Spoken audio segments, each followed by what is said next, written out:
গরু পাচার মামলায় দীর্ঘদিন জেলবন্দি ছিলেন অনুব্রত মণ্ডল। সম্প্রতি পুজোর আবহে ঘরওয়াপসি হয়েছে তার। মেয়ে সুকন্যাকে নিয়ে ফের বীরভূম ফিরেছেন তিনি। এর কয়েকদিনের মাথায় সামনে এলো কাজল কেষ্ট গোষ্ঠী সংঘর্ষের খবর। শাসক দলের এই গোষ্ঠীদ্বন্দ্বে তেতে উঠল নানুর। বীরভূমের রাজনীতির দুই হেভিওয়েট হলেন অনুব্রত মণ্ডল এবং কাজল শেখ। দুজনের সমীকরণের কথা কারোর অজানা নয়। এবার এই দুজনের গোষ্ঠী সংঘর্ষে অশান্ত হয়ে উঠল নানুর। জানা যাচ্ছে নানুরের খুচুটিপাড়া এলাকা এই কারণে উত্তপ্ত হয়ে ওঠে। দুই পক্ষেরই বেশ কয়েকজন এই ঘটনায় আহত হয়েছেন। ইতিমধ্যেই তাদের হাসপাতালে ভর্তি করা হয়েছে।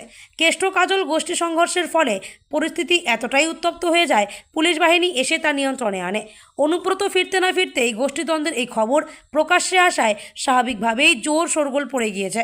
জানা যাচ্ছে বিগত প্রায় 2 বছর অনুব্রত জেলবন্দি থাকার কারণে তার অনুগামীদের অনেকেই ভিটে হারিয়েছেন, বাধ্য হয়ে আশ্রয় নিয়েছিলেন অন্যত্র।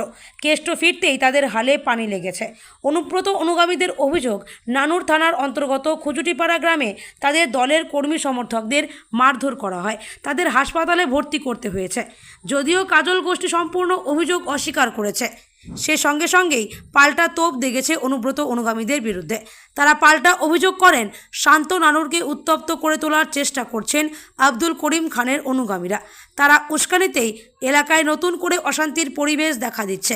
এখানেই শেষ নয়, তাদের অনুগামীদের মারধর করা হচ্ছে বলে অভিযোগ করেছেন কাজল অনুগামীরা। উল্লেখ্য, গরু পাচার মামলায় অনুব্রত গ্রেপ্তার হওয়ার পর কাজলকে বীরভূমের জেলা সভাধিপতি করা হয়। সেখানকার দাপুটে রাজনীতিকদের মধ্যে একজন তিনি। অন্যদিকে অনুব্রতকে বীরভূমের বাঘ বলে সম্বোধন করেন অনেকে। স্বাভাবিকভাবেই এই দাপুটে নেতার অনুগামীদের মধ্যে সংঘর্ষের খবর আসায় পুজোর আবহে জোর শোরগোল পড়ে গিয়েছে।